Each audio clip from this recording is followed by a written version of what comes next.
प्रसंग चल रहा है। महाप्रभु श्री कृष्ण चैतन्य देव जी का माँ जब गंगा स्नान करने जाती हैं तो रास्ते में इनको विष्णु प्रिया जी मिलती हैं। इनको देखकर लगता है कि अगर ये हमारी निमाई की बहू बन जाए तो हमें बड़ा सुख मिल जाए। पर वो सनातन मिश्र जो राज पंडित है, उनकी कन्याएं बड़े धनी है और महाप्रभु चैतन्य देव घर में तो अर्थ का अभाव ही है। पिता भी पधार गए हैं, केवल माता और महाप्रभु हैं। एक दिन काशीनाथ नाम के घटक कहते हैं बिचौलिया को। बंगाल में जो लड़की लड़के का ब्याह कराता है उस बिचौलिया को घटक कहते हैं। वो घटक सची माता को मिले, महाप्रभु चैतन्य देव की मैया को, और उनसे कहा कि ठीक हाल चाल है। तो उनका ठीक है, पर हम चाहते हैं कि अब हमारे घर में अगर निमाई का ब्याह हो जाए, घर में बहू हो तो सब सुख हो जाए। तो उन्होंने कहा आपकी नजर में कोई? तो बोले नजर में तो देखा है राज पंडित सनातन मिश्र की जो बेटी है विष्णु प्रिया, पर हम कह नहीं सकते क्योंकि बहुत बड़े आदमी है, बहुत धनेश्वर है और हमारे इतना धनेश्वर है नहीं। तो घटक ने कहा हम जाकर बात करते हैं। तो सनातन मिश्र के घर गए। घटक महाशय का, काशी नाम है इनका, काशीनाथ, इनका बड़ा सम्मान किया। तो इन्होंने कहा कि महाप्रभु चैतन्य देव से अगर तुम्हारी बेटी विष्णु प्रिया का ब्याह करा दें तो। अरे उन्होंने कहा ऐसा सौभाग्य कैसे? निमाई तो इस समय भारत के माने हुए पांडित्य को जो दिग्विजयी अपने को कहलाते थे उनको परास्त कर दिया। इतना उच्च कोटि के विद्वान हैं, भला वो हमारी बेटी से ब्याह कैसे करेंगे? अगर कर ले तो हमारा सौभाग्य। तो उनका हम बात जमाते हैं। बिचौलिया काशीनाथ ने कहा। सनातन मिश्र के यहाँ बात पक्की करके काशीनाथ घटक आ ही रहे थे कि रास्ते में महाप्रभु चैतन्य देव मिल गए। निमाई पंडित वो नमस्कार करते हुए कहा कहो पंडित तुम तो घटाया करते हो, किसको घटा के कहां से आ रहे हो? घटक महाशय उनको कहते। तो हंसते हुए घटक ने कहा मैं घटाता नहीं हूँ, मैं जोड़ता हूँ, 1 से 2 करता हूँ। 1 से 2 करना तुमको भी चाहता हूँ, तुम एक हो, तुम्हारा ब्याह करवाना चाहता है। कुछ आश्चर्य सा प्रकट करते हुए निमाई पंडित ने कहा मैं आपकी बात का मतलब नहीं समझा, कैसा बढ़ाना स्पष्ट बताइए। जरा आवाज को बढ़ाते हुए जोर देकर घटक ने कहा राज पंडित सनातन मिश्र की पुत्री के साथ तुम्हारे विवाह की बातें पक्की करके आ रहा हूँ, बताओ तुम्हें मंजूर है ना? तो बड़े जोर से हंसते हुए इन्होंने कहा हाँ हमारा विवाह और राज पंडित की पुत्री के साथ हमें तो कुछ पता नहीं है। कहते कहते हंसते हुए घर चले गए। घटक महाशय को इनकी हंसी से संदेह हो गया कि हमें लगता है कि चैतन्य महाप्रभु को ये विवाह रुचा नहीं। सनातन मिश्र के यहाँ भी खबर पहुंच गई। सुनते ही पूरे घर में उदासी छा गई। सनातन मिश्र ने कहा हम जिस बात की शंका करते थे वही हुआ ना। अरे वो इतने बड़े पंडित हमारी पुत्री से विवाह क्यों करने लगेंगे? और सबसे बड़ी बात कि हमारी बेइज्जती भी तो होगी अगर विवाह नहीं करेंगे। तो बोले राजपुत्री के साथ विवाह तय हुआ था, वो हम इसी बात से डर रहे थे कि कहीं वो ना कह दे। सबको पता चल गया है लड़की का विवाह निमाई पंडित के साथ होगा। यदि ना हो सका तो मेरी बड़ी इज्जत की बात है, लज्जा की बात है। ये सोचकर उन्होंने उसी समय काशीनाथ घटक को बुलाया और अपनी चिंता का कारण बताकर सची माता से स्पष्ट उत्तर लाने की बात कही।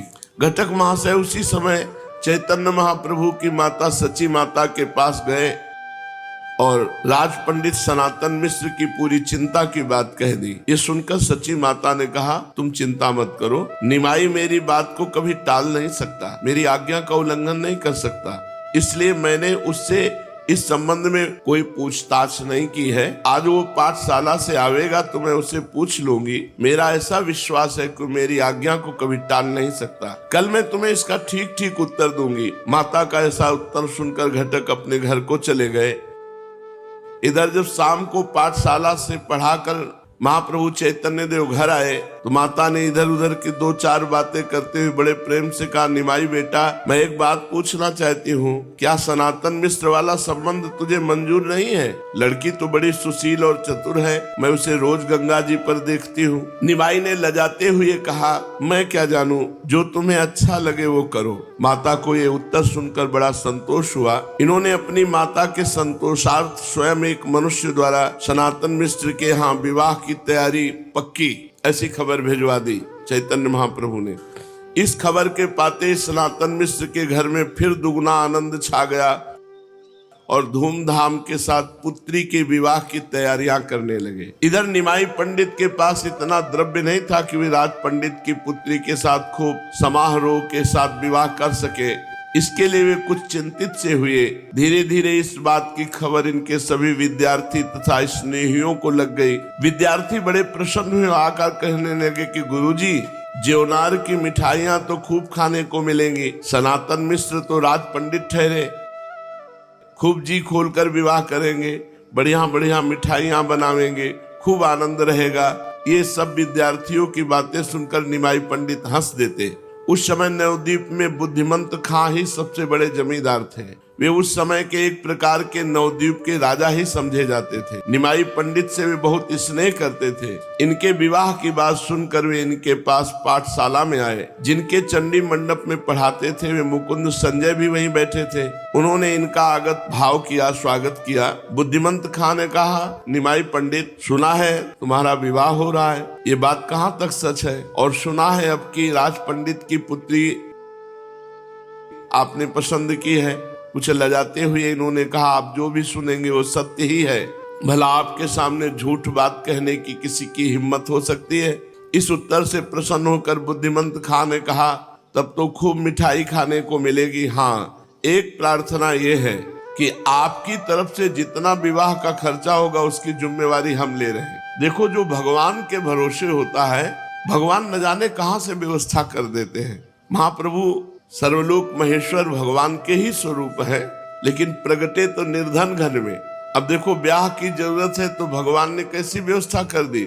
वहां के जमींदार बुद्धिमंत खां अपने आप आ गए और कहा, विवाह की जिम्मेवारी आपकी तरफ की हम लेते हैं। और लड़की तरफ की तो राज पंडित हैं, उनके पास कोई कमी नहीं। बीच में ही मुकुंद संजय बोल उठे, वाह साहब, सब आप खर्चा करेंगे ऐसा नहीं, अकेले अकेले आपको आनंद नहीं उठाने देंगे।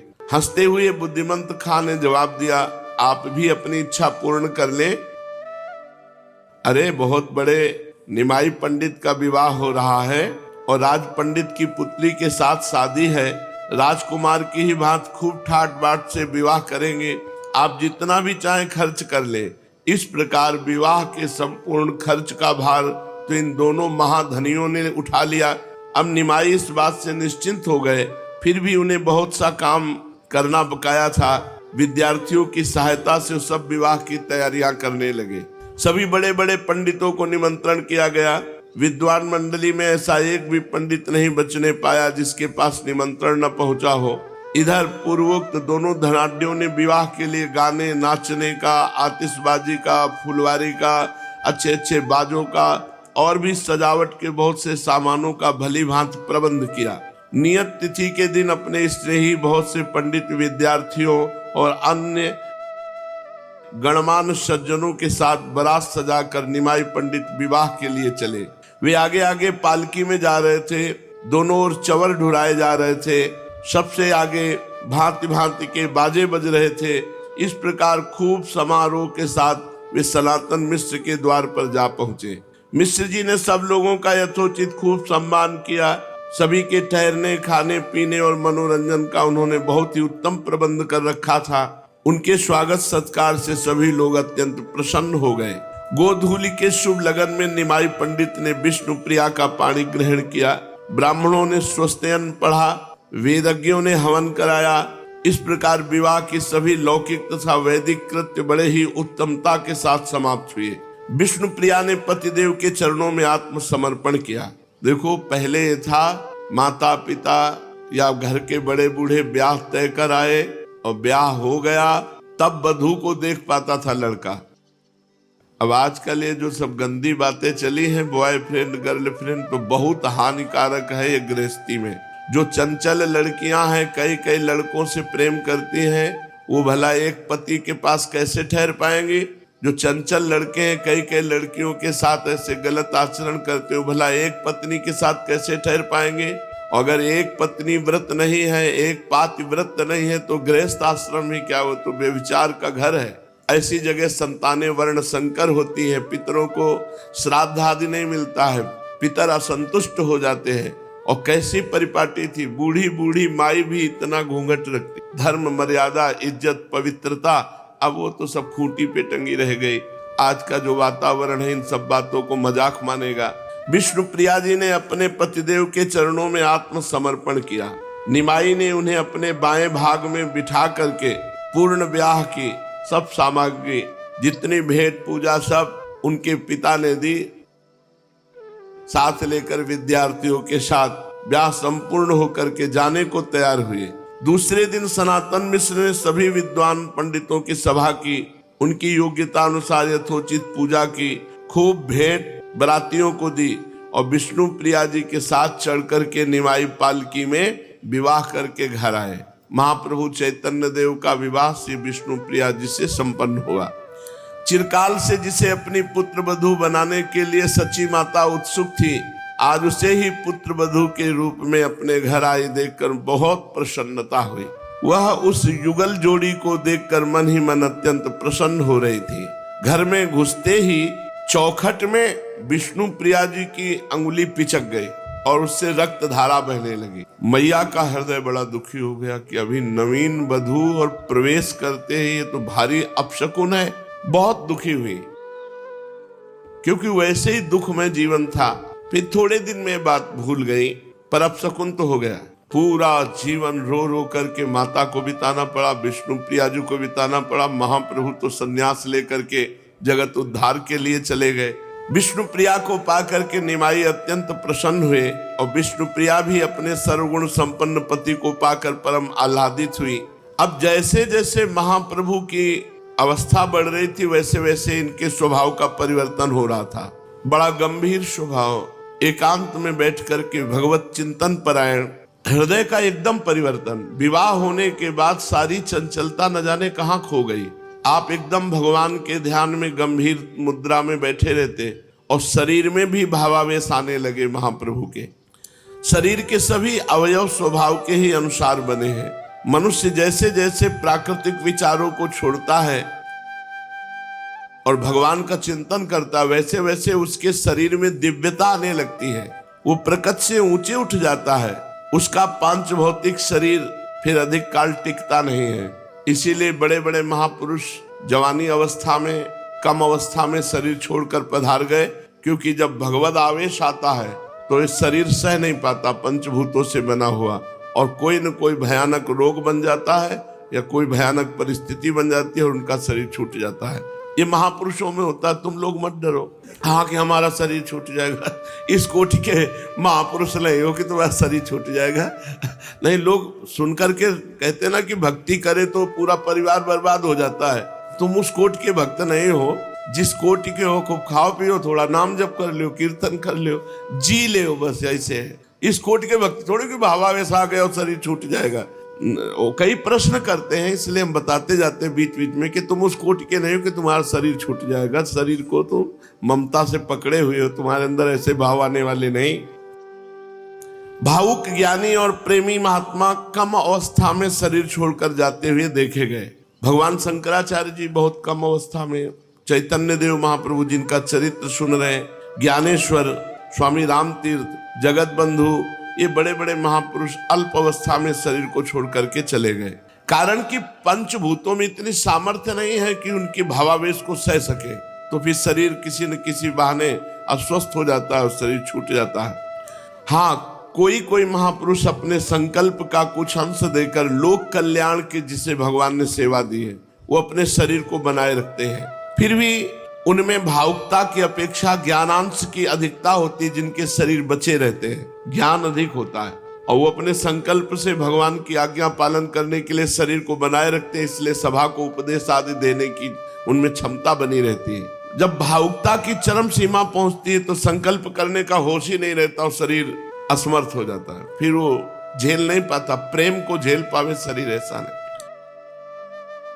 जब हृदय में सहसा प्रबल भावुकता का उदय होता है तो निर्बल शरीर उसको सहन नहीं कर सकता।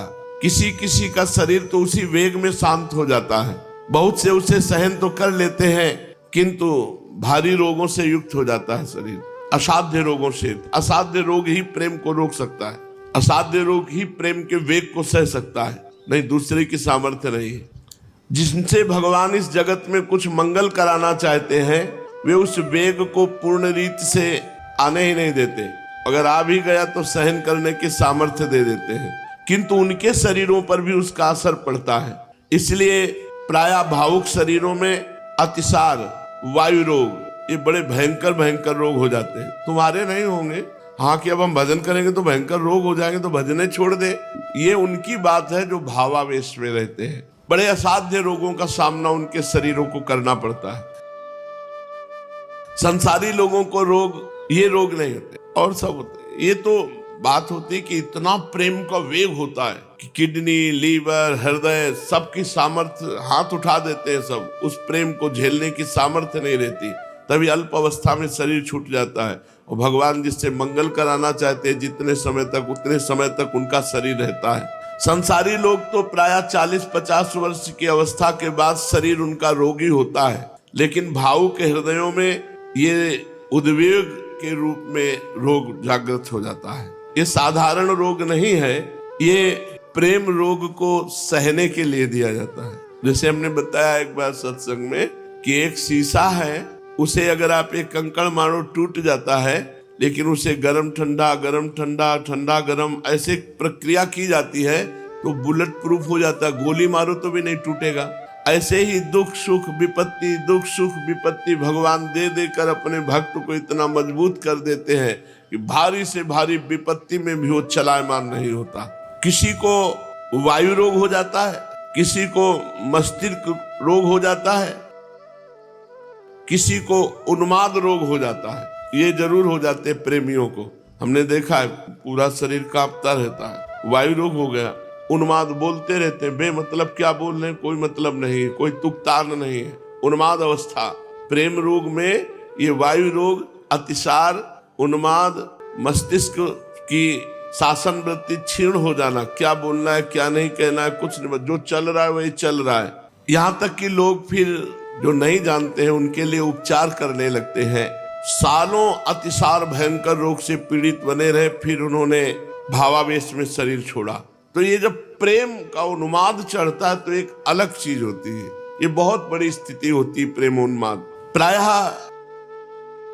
वायु रोग से तो ग्रसित हो ही जाते हैं, जो प्रेमी जन होते हैं उनके शरीर में वायु रोग तो हो ही जाता है। हमने देखा है, बहुत से ऐसे प्रेमी जनों को देखा है जिनका शरीर कांपता रहता है, कंपायमान होता रहता है वायु रोग के द्वारा।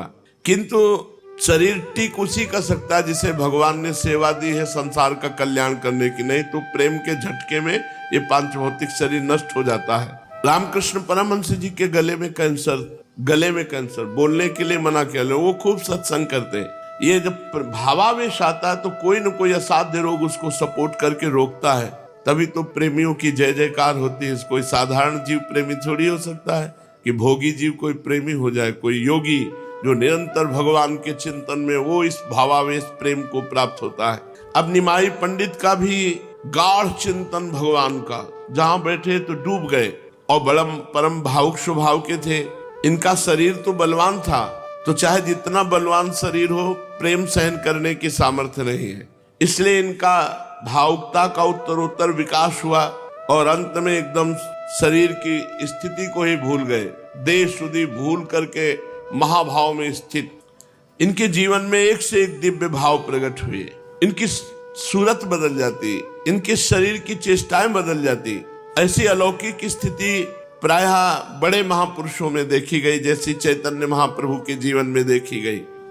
अब वो निरंतर भावावेश में आकर के हरि बोल हरि बोल हरि बोल ऐसी अपनी धुन में मस्त हो जाते कि किसी के रोकने की, बात करने की कोई इनको स्मृति न रहती। और ये बावरापन चढ़ा कि जो वस्तु हाथ में मिल जाए उसी को नष्ट कर दे। एक उन्माद अवस्था।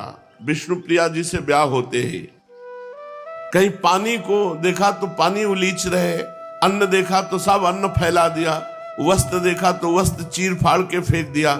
माता आसपास के लोगों को बुलाकर पकड़ाती कि क्या हो गया निमाई को, अभी विवाह हुआ है तो 4 दिन सुख के व्यतीत होते, पर वहां परम सुख की वर्षा करने वाले हैं, तो सांसारिक सुखों का क्या।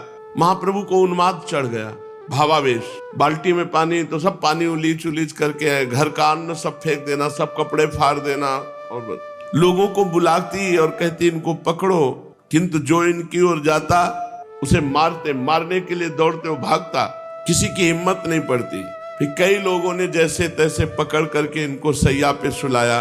चारों ओर विद्यार्थी स्नेहीगण सैया को घेर कर बैठे। अब पता नहीं क्या बोल रहे हैं, किसी को पता नहीं, पागलों की भांति। फिर स्पष्ट बोलने लगे, देखो मैं साक्षात विष्णु हूँ, हमारी पूजा करो और तुम सब लोग आज से श्री कृष्ण कीर्तन करो। कृष्ण कृष्ण कृष्ण कृष्ण कृष्ण। संसार में श्री कृष्ण का ही नाम सार है और सभी वस्तुएं नश्वर हैं, नाशवान हैं। इस प्रकार महाप्रभु उन्माद में बोलने लगे। लोग अपनी अपनी बुद्धि के अनुसार भांति भांति के अनुमान लगाते। कोई कहता, भैया ये तो बहुत बड़ा भूत चढ़ गया है इनके ऊपर, गांव के लोग हैं, भूत चढ़ गया है तो भूत व्याधि है। कोई कहता, नहीं नहीं मुझे पहचान है, ये डाकिनी का प्रकोप है, डाकिनी शाकिनी इनका प्रकोप है। कोई कहता, नहीं नहीं भाई बकवास बंद करो, हम तो कहते हैं ये बहुत शास्त्रार्थ करते थे, बहुत पढ़ाई करते थे, इसलिए इनका दिमाग खराब हो गया है। जिसके मन में जो आया सब सची माता सबके बातें सुनती चुपचाप। और विष्णु प्रिया जी तो दूर खड़ी हुई महाप्रभु की भाव दशा को देख रही है। अभी अभी ब्याह हुआ है और महाप्रभु का उन्माद अवस्था। कोई कहता, अरे इनके दिमाग की गर्मी बढ़ गई है। वैद्य बुलाए गए, वैद्यों ने देखा, उन्होंने कहा कि वायु रोग है। सब अपने, कोई कहता भूत है, कोई कहता डाकनी, कोई कहता दिमाग खराब हो गया, कोई कहता दिमाग की गर्मी चढ़ गई दिमाग में, कोई वैद्य कहता वायु रोग हो गया है। महाप्रभु वैसी उन्माद अवस्था में उनको लोग सैया पर पड़ाए हुए थे। बुद्धिमंत खां मुकुंद संजय दोनों धनियों ने जब सुना तो बड़े बड़े वैद्य लेकर के दौड़े दौड़े आए। ये बड़े धनिक थे, नाना प्रकार की मूल्यवान औषधियां साथ लाए। वैद्यों की सम्मति से विष्णु तैल, नारायण तेल और भी बहुत सी दिव्य औषधियां महाप्रभु के लगाई गई। भांति भांति के उपचार किए गए, उनसे कोई फर्क नहीं पड़ा। स्वाभाविक ये धीरे धीरे स्वस्थ हुए। जब स्वस्थ हुए तब देखकर सब प्रेमियों को, विद्यार्थियों को, सची माता को, सबको सुख मिला। अब ये फिर धीरे धीरे अपनी पाठशाला में जाकर अध्ययन कराने लगे। अब इनके स्वभाव में बहुत कुछ परिवर्तन हो गया। अब ये पहले की भांति लोगों से छेड़खानी नहीं करते थे, इनमें बहुत गंभीरता आ गई। वैष्णवों की हंसी करना इन्होंने एकदम छोड़ दिया। इन्हें स्वस्थ देखकर लोग कहते, भगवान की बड़ी कृपा हो गई कि निमाई स्वस्थ हो गए। अरे भाई ये शरीर नाशवान है, क्षणभंगुर है, अब कुछ कृष्ण कीर्तन भी करना चाहिए। आयु को इस तरह बिता देना ठीक नहीं है। ये हाथ जोड़कर उन्हें प्रणाम करते जो ऐसे ब्राह्मण लोग इनको शिक्षा देते। वैष्णवों को इनके स्वभाव परिवर्तन से बड़ी प्रसन्नता हुई। अब ये नियमित रूप से भगवान की पूजा करने लगे। निमाई पंडित तुलसी दल आदि से भगवान की अर्चना वंदना करना, संध्या पूजा करके पढ़ाने के लिए जाते। सभी विद्यार्थियों के सदाचार के ऊपर अत्यधिक ध्यान रखते। मस्तक पर तिलक होना चाहिए। बिना तिलक के जितना भी पूजा भजन साधन होता है वो व्यर्थ माना जाता है। इसलिए चाहे रज का तिलक हो, चाहे चंदन का तिलक हो, मस्तक पर आचार्य परंपरा का तिलक होना चाहिए। अगर कुछ ना हो तो रज लेके ऐसे लगा लो, पर मस्तक खाली नहीं होना चाहिए। जो तिलक नहीं लगाता उसको बुलाते और कहते, आज तिलक क्यों नहीं लगाया? फिर सबको सुना के कहते, जिसके मस्तक पर तिलक नहीं होता उसका संध्या वंदन भजन साधन सब व्यर्थ हो जाता है। इसलिए आज के बाद कोई तिलकहीन ना रहे, ऐसा महाप्रभु चैतन्य देव कहते। और पहले जाकर संध्या वंदन करके तिलक धारण करके तब हमारी पाठशाला में आओ। फिर समझाने लगते, देखो भाई भगवान का भजन ही सब कुछ श्रेष्ठ है। जितना भी संसार में तुम श्रेष्ठ देख रहे हो ये सब नाशवान है। सत्य है भगवान का भजन। इसलिए कम से कम प्रातः काल संध्या के समय और सायंकाल संध्या के समय बैठ करके संध्या तर्पण आदि करे, भगवान का भजन करे, मस्तक पर तिलक धारण करे। महाप्रभु का उपदेश विद्यार्थियों पर बहुत पड़ा। ये भाव में भर करके भक्ति भागीरथी गंगा जी के समीप जाते और सब विद्यार्थियों के साथ स्नान करते हुए अब कृष्ण कीर्तन करते। निमाई के हृदय में भक्ति के स्रोत का उदय हो गया। भक्ति भागीरथी अब नवद्वीप में बढ़ने वाली है, क्योंकि महाप्रभु का स्वभाव परिवर्तन हो गया। जहाँ चंचल स्वभाव था वहाँ गंभीर स्वभाव, जहाँ विद्वता थी वहाँ कृष्ण नाम कीर्तन, कृष्ण प्रीति। भक्ति तथा मुक्ति का प्रधान और मुख्य कारण है कर्म। निष्काम और सकाम भेद से कर्म दो प्रकार का है। सकाम कर्म से भोग प्राप्त होते हैं, जो बहुत अच्छे कर्म करने वाले सकाम है वो भूलोक, भूअरलोक, स्वर्गलोक बस यहीं तक जाते हैं। और जो निष्काम कर्म करने वाले हैं वो मोक्ष को प्राप्त होते हैं। जो हृदय प्रधान साधक है उन्हें निष्काम कर्मों के करते रहने से साधु महात्माओं में प्रीति उत्पन्न होती है। फिर महात्माओं के अधिक संसर्ग में रहने से उन्हें भगवत कथा में श्रद्धा उत्पन्न हो जाती है। भगवत कथाओं में श्रद्धा उत्पन्न होने से भगवान के गुणों में प्रीति होती है। भगवान के गुणों में प्रीति होने के बाद भक्ति उत्पन्न होती है और भक्ति ही अंतिम साध्य वस्तु है। भक्ति ही पराकाष्ठा है, जीवन की परम गति है। जिसके जीवन में भगवान की भक्ति आ गई उसका जीवन धन्य हो गया। जो मस्तिष्क प्रधान लोग होते हैं वो ज्ञान मार्ग के पथिक होते हैं और जो कर्मठ प्रधान होते हैं वो कर्म योग मार्ग के। ये तीन योग हैं, ज्ञान योग, भक्ति योग और कर्म योग। जो हृदय प्रधान वो भक्ति योग, जो मस्तिष्क प्रधान बुद्धि प्रधान वो ज्ञान योग और जो कर्म प्रधान वो कर्म योग। कुछ ऐसे भी नित्य भक्त या जीवन मुक्त महापुरुष होते हैं जिन्हें फिर से कर्म करने की आवश्यकता नहीं होती। वे पहले से ही मुक्त होते हैं क्योंकि वो आते ही है केवल संसार का कल्याण करने के लिए। जैसे श्री सुखदेव जी, जैसे सनक सनंदन सनातन सनत कुमार, ये कोई साधक थोड़ी, ये तो सिद्ध महापुरुष हैं। नारद आदि पहले से ही भक्त होकर उत्पन्न हुए, इनके लिए किसी प्रकार के विशेष कर्मों के अनुष्ठान की आवश्यकता नहीं हुई। आरंभ से ही वैराग्य तथा इनमें भक्ति विद्यमान थी। ये सिद्ध महापुरुष हैं। इसलिए श्री सुखदेव जी, सनक सनंदन सनातन सनत कुमार, ये आरंभ से ही परम ज्ञानी ब्रह्मबोध संपन्न स्वेच्छा पूर्वक विचरण करना, जैसे नारद आदि सदा हरि गुणगान करना, लोगों को पावन बनाते फिरना, अतएव इनके लिए आरंभ से ही कोई कर्तव्य कर्म नहीं है। प्रश्न उठता है कि भक्ति और मुक्ति में कौन श्रेष्ठ है? भगवान की भक्ति श्रेष्ठ है या मोक्ष श्रेष्ठ है? इसका उत्तर यही दिया जा सकता है कि दोनों श्रेष्ठ है। भक्त के लिए भक्ति श्रेष्ठ और ज्ञानी के लिए ज्ञान श्रेष्ठ है। ज्ञान से भी मोक्ष मिलता है, भक्ति से भी मोक्ष मिलता है। ज्ञानी जो है वो आत्म प्रेमी होता है, भक्त जो है वो कृष्ण प्रेमी होता है, राम प्रेमी होता है। दोनों में स्थिति सनातन है। सदा से प्राणियों की ये दो परम स्थिति सुनी गई है। वेद शास्त्रों से ज्ञानी महर्षियों ने इन्हीं दो स्थितियों का वर्णन किया है। तस्य तदेव मधुरम यस्य मनो यत्र संलग्नः। जिसका मन जहां लग गया उसके लिए वही मधुर है। अगर वो मस्तिष्क प्रधान है तो ज्ञान मार्ग में जाएगा, हृदय प्रधान है तो भक्ति मार्ग में जाएगा, कर्मठी स्वभाव कर्म करने का स्वभाव है तो कर्म मार्ग में जाएगा। बहुधा भक्तों को कहते सुना गया कि हम तो मुक्ति को अत्यंत तुच्छ समझते हैं, भक्ति के बिना मुक्ति को हम ठुकरा देते हैं। पर उनको ये समझना चाहिए कि ये बहुत ऊंची स्थिति है। मोक्ष जानते हो किसे कहते हो? तो ठुकरा किसे देते हो? 100 रुपया तो ठुकरा नहीं सकते, मोक्ष ठुकरा दे। मोक्ष बहुत बड़ी वस्तु है।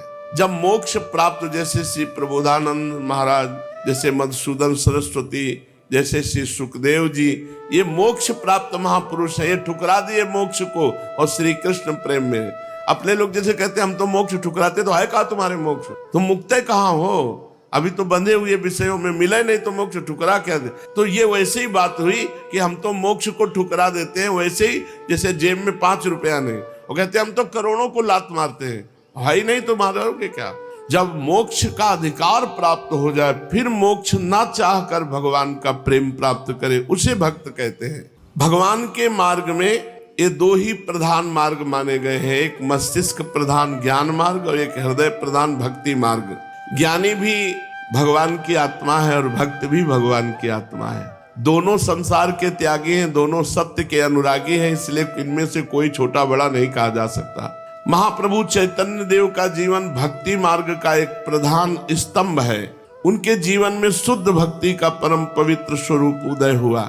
उसमें पक्षपात का लेश नहीं और दूसरे मार्ग के प्रति विद्वेष नहीं, किसी भी कर्म की उपेक्षा नहीं, संकुचित भावों की गंध नहीं। वहां तो शुद्ध प्रेम है। ज्यों ज्यों आगे बढ़ना चाहो त्यों ही त्यों अधिकाधिक प्रेम करो, यही शिक्षा उसमें प्रोत रूप से भरी पड़ी है। उनका नाम लेकर आज जो बातें कही जाती हैं वे चैतन्य देव की कभी हो ही नहीं सकती, जिनमें किसी आचार्य की निंदा हो, किसी भक्त की निंदा हो, कभी नहीं हो सकती। इसका साक्षी महाप्रभु चैतन्य देव का प्रेममय जीवन है। सांप्रदायिक विचार तो पीछे के संकुचित बुद्धि वाले लोगों के मस्तिष्क से निकले हैं। अपनी चीज का नाम कोई चाहे जो रख ले, कोई रोकने वाला थोड़ी है। चैतन्य महाप्रभु का जीवन तो परम प्रेम में सभी को आश्रय देने वाला परम महान है। उसमें भला सांप्रदायिक संकुचित भावों का क्या काम। इनके हृदय में प्राणी मात्र के भावों का आदर था। अब निमाई पंडित का विवाह हो गया है। विष्णुप्रिया उनके सब प्रकार से अनुकूल आचरण करती हैं। विष्णुप्रिया जी का बड़ा स्वभाव हंसमुख है। वे सुशीला है, गृह कार्यों में चतुर है और अत्यंत ही पतिपरायणा है। वे अपने पति को ही सर्वस्व समझती हैं। ये सब होते हुए भी निमाई का चित्त उदास रहने लगा। न विष्णुप्रिया जी से बात, न माता जी से बात, न किसी से बात। यहां से प्रारंभ होती है विशेष जीवन की लीला। पता नहीं अब उनकी वो चपलता कहाँ चली गई, मुस्कुराहट कहाँ चली गई। हर समय उदास रहने, घंटों एकांत में बैठे आंसू बहा रहे हैं। पता नहीं क्या चिंतन करते हैं कि रो रहे हैं बैठे हुए। कोई संसारिक पुरुष से मिलना नहीं, किसी से बातचीत नहीं करना, अब कुछ अच्छा नहीं। यही नारायण हरि भजन में पांचों न सुहात, विषय भोग, निद्रा, हंसी, जगत प्रीति, बहुबात। ये 5 बातें भजनानंदी को अच्छी नहीं लगती। विषय भोग अच्छे नहीं लगते, बहुत प्रपंच की बातें अच्छी नहीं लगती, हंसी मजाक अच्छा नहीं लगता, नींद अच्छी नहीं लगती, लोगों से मिलना जुलना अच्छा नहीं लगता। महाप्रभु एकांत में घंटों बैठे रहते और भगवान का चिंतन करके रोते रहते। अब सभी को चिंता होने लगी, विष्णु प्रिया जी को भी, सची माता को भी, विद्यार्थियों को भी, क्योंकि किसी से बात न करना, उदास बैठे रहना। जब हृदय में किसी प्रबल भाव का आगमन होने को होता है तो उसके पूर्व हृदय एक प्रकार के अभाव का अनुभव करने लगता है। जी चाहता है कि चिल्ला चिल्ला कर रोऊं। ऐसी दशा में लोग समझ नहीं पाते, गलत समझने लगते कि इनको कोई रोग हो गया है, इनको कोई डिप्रेशन हो गया है या क्या है। वो एक हृदय में खालीपन, कब मिलेंगे भगवान, कैसे मिलेंगे भगवान, और वो रो रहा है तो बाहरी लोग कैसे जाने। बस यही लगता है कि तीर्थों में चला जाए, विरक्त महात्माओं का जो भगवान के प्रेमी संत जन है उनका संग किया जाए, उनका सत्संग सुने, उनके मुख से हरि चर्चा सुने। अब निमाई ने भी प्रकट किया कि मुझे तीर्थ यात्रा करनी है। बंगाल में सकाम कर्मों की प्रधानता है। वहाँ के बहुत ही कम मनुष्य निष्काम कर्म का महत्व जानते हैं। अधिकांश लोग किसी न किसी कामना से ही संपूर्ण धार्मिक कार्यों को करते हैं। सकाम कर्मों में पितृ श्राद्ध को बहुत बड़ा महत्व दिया गया है। स्मृतियों में पितृ कर्मों से भी देव कर्मों की अधिक महत्ता दी गई है। गृहस्थियों के लिए पितृ कर्म बड़ा मुख्य बताया गया है। पितृ कर्मों में गया धाम में जाकर पितरों के श्राद्ध करने का बहुत भारी महात्म वर्णन किया गया है। इसलिए प्रतिवर्ष बंगाल से लाखों मनुष्य गया जी पितृ श्राद्ध करने आते हैं। दूसरे प्रांतों से बहुत संख्या से यात्री आते हैं गया जी श्राद्ध करने के लिए। बंगाल में तो इसका बहुत प्रचार प्रसार है। अब निमाई पंडित ने भी अन्य पंडितों के साथ विचार किया कि चलो गया जी चला जाए। गया में जाकर अपने पिता का श्राद्ध करने का विचार आया, किंतु ये सकाम भावना से नहीं, अपनी एकांतिक वृत्ति को और बढ़ाने के लिए कि किसी से मिलना जुलना नहीं, परम धाम है, श्रद्धा पूर्वक जाकर के भगवान के चरणों का दर्शन गया धाम में और अपने पिता को श्राद्ध देना। ये केवल अपने भाव के लिए, कोई सकाम भाव से नहीं। महाप्रभु ने सब ब्राह्मणों के साथ, जो विद्यार्थी भी थे, कुछ अध्यापक भी थे, जो साथ में तैयार हुए, तो महाप्रभु गया धाम की यात्रा करते हैं। तो आगे का प्रसंग है तो वो आगे फिर वर्णन करेंगे, नहीं तो अगर चले थोड़ा तो बीच में रोकना पड़ेगा। इसलिए गया धाम की यात्रा की चर्चा आगे। श्री राधा वल्लभ लाल की जय।